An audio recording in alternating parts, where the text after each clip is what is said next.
Good morning, student. Our last lecture, we will complete our 4th chapter. Now, today we will start our 5th chapter, coal and petroleum. मैं इस chapter की जो main points है वो आपको बता दूंगी और आपको इस चैप्टर को पूरी तरह से अच्छी तरह से केयरफुली रीड कर लेना है. Okay. We use various materials for our basic needs. Some of them are found in nature and some have been made by human efforts. आपको यहाँ पे एक्टिविटी करनी है कि नेचुरली जो हमें मिलता है उसका लिस्ट बनाना है और मैन मेड का लिस्ट बनाना है. और since all these are obtained from nature, they are called natural resources. यानी कि हमें जो भी नेचुरली मिलता है उसे नेचुरल रिसोर्सेज कहते हैं. ऐसे ही जो हमें ह्यूमन बीइंग यानी कि मेड मेड हम बनाते हैं या तो फैक्ट्रीज में बनता है वो उसे क्या कहते हैं, मेन मेड रिसोर्सेज. और जो नेचुरली मिलता है उसे natural resource. In the light of the availability various resources in nature resource can be broadly classified into two kinds. यानी कि जो नेचुरली मिलते हैं उसमें भी दो टाइप्स के पार्ट्स किए गए हैं, दो में क्लासिफाई किया गया है.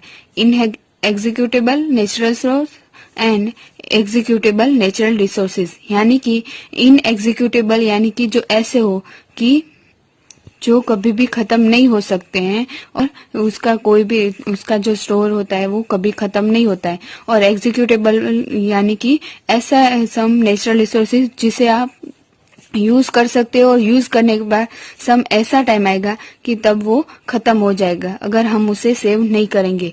तो these resources are present in unlimited quantity in nature and are not likely be executed by human activities.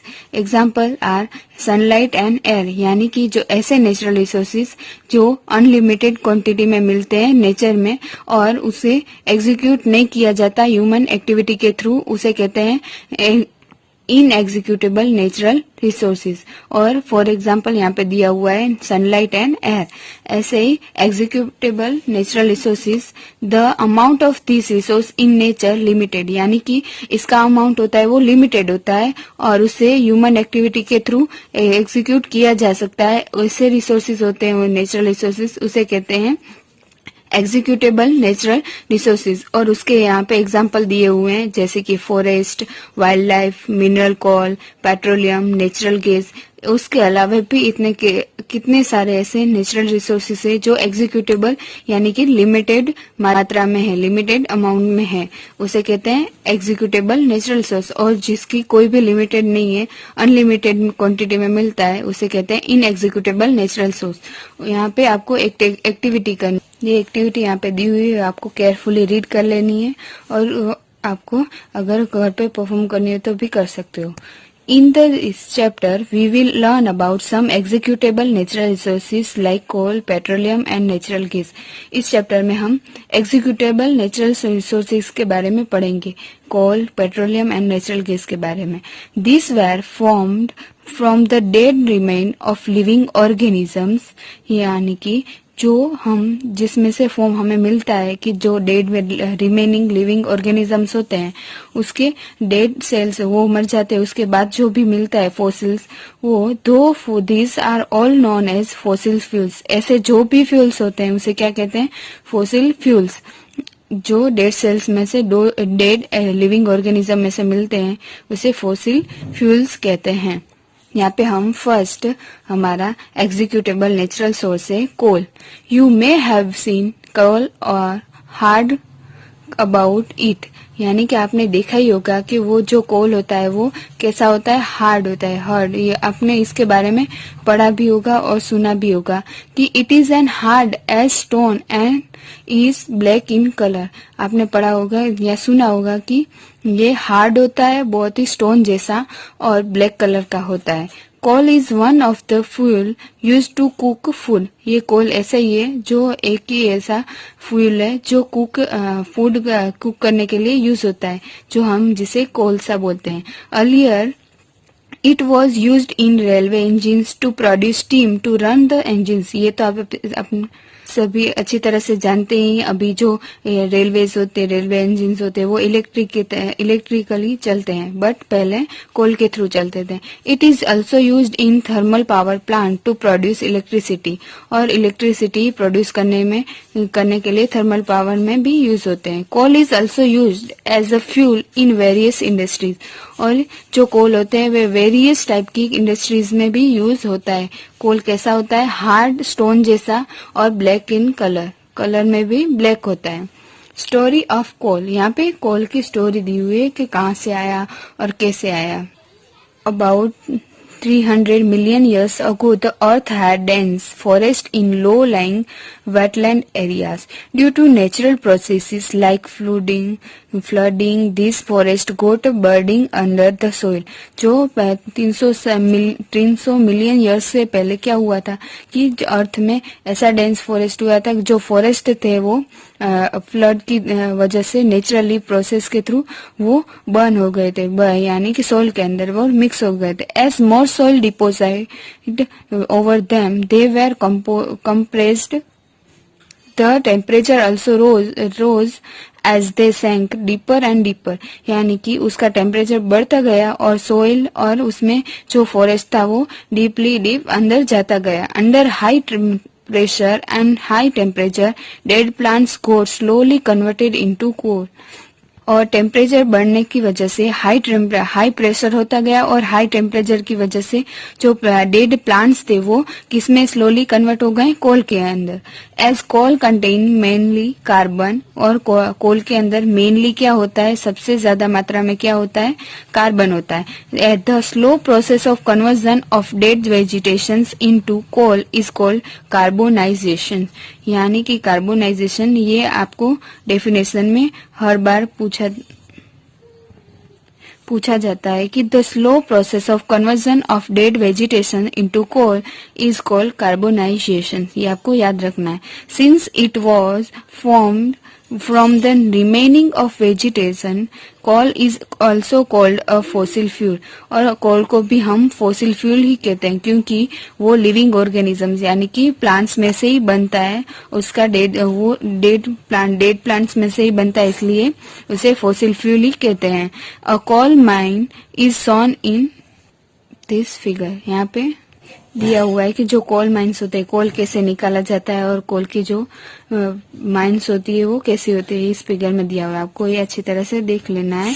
When heated in air coal burn and produce mainly carbon dioxide gas, अगर हम कोल को heat करते हैं यानी कि उसे burn करते हैं तो वो कौन सा गैस रिलीज करता है? मेनली उसके अंदर कार्बन डाइऑक्साइड होता है जो हार्म करता है एटमोस्फियर को। Coal is process in industry to get some useful products such as coal tar and coal gas, और कोल को हम इंडस्ट्रीज में जो प्रोसेस होती है उसके बाद हमें क्या मिलता है? यूजफुल प्रोडक्ट मिलते हैं कोल में से भी, कोल टार एंड कोल गैस। जो कोक होता है वो सॉलिड फॉर्म में मिलता है और कोल टार होता है वो liquid form, and coal gas तो आप जानते ही हो जो गैस में मिलता है। ऐसे ही फर्स्ट है coke. It is a tough porous and black substance, यानी कि जो कोलसा हम बोलते हैं उसे क्या कहते हैं? Coke. It is N almost pure form of carbon, और उसके अंदर प्योरली क्या होता है? कार्बन होता है। Coke is used in the manufacturing of steel and it the extraction of many metals, और मेटल्स और स्टील को की जो मैन्युफैक्चरिंग होती है उसके लिए क्या यूज होता है? कोक यूज होता है, कोलसा जो आप बोलते हैं वो यूज होता है। Then next is coal tar. It is a black thick liquid, यानी कि मैंने बोला ना कोक सॉलिड फॉर्म में होता है, कोल टार लिक्विड फॉर्म में, और कोल गैस फॉर्म में मिलता है। तो कोल टार क्या होता है कि वो थिक लिक्विड होता है ब्लैक कलर का, विथ एन अनप्लेजेंट स्मेल, और उसकी बहुत ही गंदी स्मेल होती है जो हम जिसे डामर बोलते हैं वही। It is a mixture of about 200 substance, उसके अंदर 200 जैसे अदर सब्सटेंसेस का मिक्सचर होता है। Product obtained from coal tar are used as starting materials from manufacturing various substance used in everyday life and in industry like synthesis, dyes, drugs, explosives, perfume, plastic, paints, photographic materials, उन सब के लिए कोल टार use होता है जो कोल टार में से ही मिलते हैं. Roofing materials etcetera. Interestingly, naphthalene balls used to repel moths and other insects are also obtained from coal tar. यानी कि आप जो फिनाइल की टेबलेट्स यूज करते हो उसे क्या कहते हैं, नेफ्थेलिन. वो भी कोल टार में से ही मिलती है. और उसके अलावा इंसेक्ट्स को आप मारने के लिए जो भी मेडिसिन या तो कोई भी यूज करते हो वो भी कोल टार में से ही बनता है. और अभी के समय में bitumen petroleum product is used in place of coal tar for metallic the roads. Coal gas is obtained during the processing of coal to get coke. यानी कि जो कोल गैस होता है वो कब मिलता है, जब कोल में से कोक में कन्वर्ट होता है कोल, तब हमें जो गैस मिलता है उसे कहते हैं coal gas. It is used as a fuel in many industries situated near the coal processing plant. यानी कि ये किसके लिए यूज होता है कि फ्यूल के लिए मेनी इंडस्ट्रीज में यूज होता है coal gas. Coal gas was used for street lighting for the first time in London in 1810.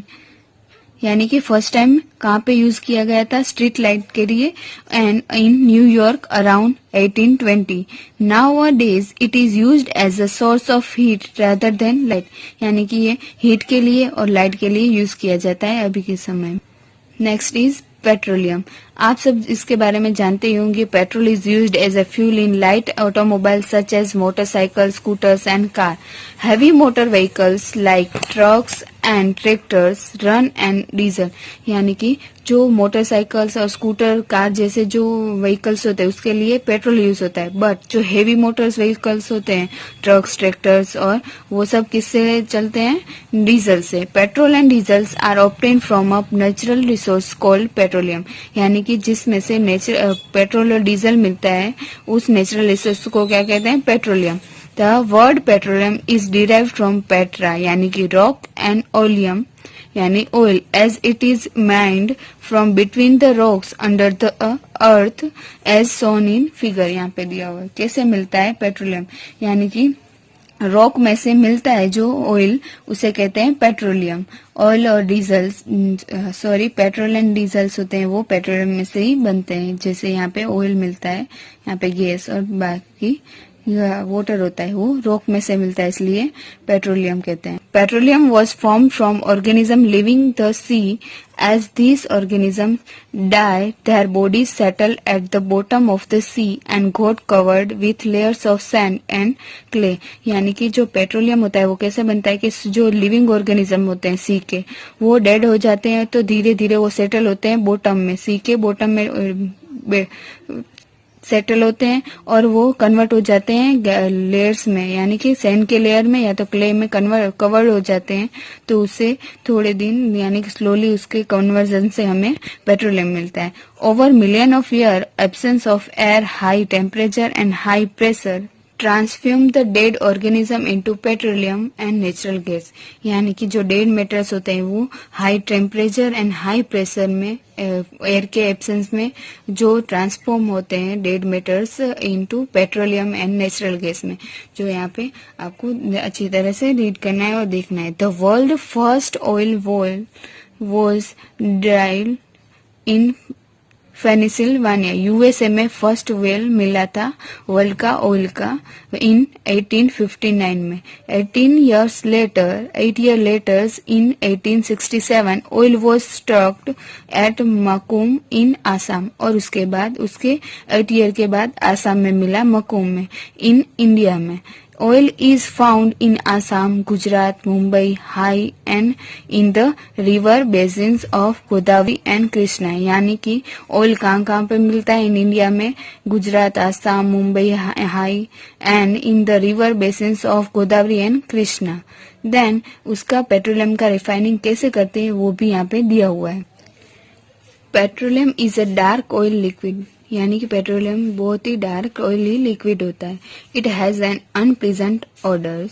It is a mixture of various constituents such as petroleum gas, petrol, diesel, lubricating oils, paraffin, wax etcetera उसके अंदर mix होते हैं इसके component से petroleum के। The process of separating the various यानी कि fractions of petroleums is known as refining, यानी कि जो सारे इसके जो कंपोनेंट्स होते हैं, फ्रैक्शंस होते हैं, उसे वेरियसली सेपरेट करते हैं, उसे क्या कहते हैं? Refining. It is carried out in a petroleum refinery, और वो कहाँ किए जाते हैं? पेट्रोलियम रिफाइनरी के अंदर, जो यहाँ पे आपको पिक्चर भी दिया है पेट्रोलियम रिफाइनरी का। Various constituents of petroleum are given in this table. First, petroleum gas in liquid form, जो किसके लिए यूज होता है? For fuel for home and industry. Petrol तो ये तो जानते ही आप, केरोसिन फ्यूल के स्टोव में, लैंप में, जेट एयरक्राफ्ट में। डीजल तो हैवी मोटर व्हीकल्स के लिए, इलेक्ट्रिसिटी जनरेट करने के लिए। लुब्रिकेटिंग ऑयल तो लुब्रिकेशन के लिए। परफ्यूमिंग वैक्स तो ऑइलमेंट्स एंड कैंडल्स, वैसेलिन उस सब को बनाने के लिए। और सेवंथ है बिटुमेन, तो बिटुमेन किसके लिए यूज होता है? पेंट्स एंड रोड सरफेसिंग के लिए, जो अभी पहले डामर यूज होता था उसके जगह पे अभी बिटुमेन यूज हो रहा है। Okay, understand here some components of petroleum. Many useful substances are obtained from petroleum and natural gas. These are termed as petrochemicals. और उसके जो केमिकल्स सब्सटेंस मिलते हैं यूजफुल, उसे क्या कहते हैं? पेट्रोलियम एंड नेचुरल गैस में से उसे उसके टर्म्स को पेट्रोकेमिकल्स कहते हैं। This are used in the manufacture of detergents, fibre यानी कि पॉलिस्टर, नायलॉन, एक्रिलिक और डिटर्जेंट बनाने के लिए यूज होता है। Polythene and other man made plastic के लिए। Hydrogen gas obtain from natural gas is used in the production of fertilisers, यानी कि पेट्रोलियम किसके लिए यूज होता है? डिटर्जेंट, फाइबर और पॉलीथीन, और उसके अलावा भी मैन मेड जो भी प्लास्टिक बनते हैं उसके लिए यूज होता है। और हाइड्रोजन गैस जो हमें नेचुरल गैस में से मिलता है, और वो किसके लिए यूज होता है? प्रोडक्शन ऑफ फर्टिलाइजर के लिए, जो यूरिया बनता है उसके लिए। वो किस में से बनता है? नेचुरल गैस में से। Due to its great commercial importance, petroleum is also called black coal. इसलिए पेट्रोलियम के बहुत सारे ऐसे इम्पोर्टेंस है, इसलिए पेट्रोलियम को क्या कहते हैं? ब्लैक कोल कहा जाता है, क्योंकि वो उसके बहुत ही कितने सारे कमर्शियल इम्पोर्टेंस है इसलिए। Then next, natural gas is a very important fossil fuel because it is easy to transport through pipes. Natural gas important fossil fuel है क्योंकि उसे इजीली पाइप के थ्रू कहीं पे भी ट्रांसपोर्ट किया जाता है। Natural gas is strong. Natural gas को हम स्टोर करते हैं हाई प्रेशर में कंप्रेस करके, उसे क्या कहते हैं? कंप्रेस्ड नेचुरल गैस, सीएनजी, जो आप अच्छी तरह से उसके बारे में अवेयर हो। वो किसके लिए यूज होता है? पावर जनरेशन के लिए। It is now been use as a fuel for transport vehicle because it is less polluting. It is a cleaner fuel, यानी कि अभी के समय में पॉल्यूटिंग लेस पॉल्यूशन करता है, इसलिए ट्रांसपोर्ट व्हीकल में भी यूज होता है और इसे क्लीनर फ्यूल भी कहा जाता है। The great advantage of CNG is that it can be used directly for burning in homes and factories where it can be supplied through pipe. Such a network of pipeline exists in Vadodara, Gujarat, some parts of Delhi and other places. Natural gas is also used as a starting materials for the manufacturing of a numbers of chemicals and fertilizer. यानी कि chemical और fertiliser के manufacturing में starting component material होता है वो तो क्या है? Natural gas. India has vast In our country, natural gas has been found in Tripura, Rajasthan, Maharashtra and in the Krishna Godavari Delta. In places में हमें natural gas मिलता है in our country. Some natural resource are limited, some ऐसे natural resources है जो limited मात्रा में होते हैं, उसके बारे में स्टडी किया था बिगिनिंग चैप्टर में कि natural resources are executable like fossil fuel, forest, minerals etcetera. You know that coal and petroleum are fossil fuels. It required the dead organism millions of years to get converted into these fuels. On the other hand, the known reserves of these will last only a few hundred years. ये बहुत सारे year के बाद conversion होने के बाद मिलता है और ये सब लिमिटेड मात्रा में. मोreover, burning of these fuels is a major cause of air pollution. और ये सारे फ्यूल्स होते हैं, उसके बर्निंग से बहुत सारा एयर पोल्यूशन होता है. Their use in also link to global warming, और उसके थ्रू ही ग्लोबल वार्मिंग होता है. और अभी के समय में बहुत सारा ग्लोबल वार्मिंग हो रहा है एटमॉस्फेयर के अंदर. It is transport necessary that we use this fuels only when absolutely necessary. इसलिए हमें इस फ्यूल का कब यूज करना चाहिए, जब हमें इसकी बहुत सारी एब्सोल्यूट यानी कि इसके अलावा कोई फ्यूल ना ही हो, तभी इसका यूज करना चाहिए. अभी इसके यूज को हमें इस तरह से यूज करना चाहिए. This will result in better environment, और वो इसका रिजल्ट एनवायरमेंट के लिए अच्छा होगा. Smaller risk of global warming and their availability for a longer period of time. इसकी अवेलेबिलिटी भी लॉन्गर पीरियड तक हमें ये मिल सकता है, और ग्लोबल के लिए भी अच्छा है और रिस्क भी एनवायरमेंट के लिए बेटर है. In India the petroleum conversion research association, यानी कि PCRA, ये आपको याद रखना है, फुल फॉर्म भी आ सकते हैं एग्जाम के अंदर. Petroleum conversion research association PCRA advise people how to save petrol diesel while driving. Their tips are, उसके बारे में यहाँ पे PCRA ने सम टिप्स दी हुई है. Drive at a constant and moderate speed as fair as possible, यानी कि अगर आप ड्राइविंग कर रहे हो तो उसकी स्पीड कांस्टेंट रहेगी, तो अगर पॉसिबल हो तो उसकी स्पीड कांस्टेंट रखनी चाहिए. उससे जो कोल यूज होता है, जो फॉसिल फ्यूल्स यूज होते हैं, वो कम मात्रा में यूज होते हैं. वो हमारे लिए भी अच्छा है क्योंकि उसका खर्च भी कम होगा और एनवायरनमेंट के लिए भी अच्छा है. Switch off the engine at traffic lights और at a place where you have to wait, यानी कि ट्रैफिक लाइट्स में स्टॉप आए तो हमें जब हम गाड़ी को स्टॉप करें तो हमें ड्राइविंग इंजन क्या करने चाहिए, स्विच ऑफ कर देने चाहिए. एंश्योर करेक्ट टायर प्रेशर, और टायर के जो प्रेशर हो वो भी करेक्ट रखने चाहिए. उससे भी फ्यूल का सेव होता है और वो हमारे लिए भी अच्छा है और एनवायरनमेंट के लिए भी, एयर पोल्यूशन के लिए भी अच्छा है. Ensure regular maintenance of the vehicles, और व्हीकल का रेगुलरली सर्विसिंग होगा तो वो भी फ्यूल को कम यूज करेगा, कम एयर पोल्यूशन करेगा. वो हमारे एनवायरनमेंट के लिए और हमारे लिए भी अच्छा है, ग्लोबल वार्मिंग भी कम होगा. ये सारे पॉइंट्स आपको याद रखने हैं इस चैप्टर के अंदर. Okay student, here our coal and petroleum gas chapter 6 complete. Now our next chapter we will continue in next lecture. Thank you.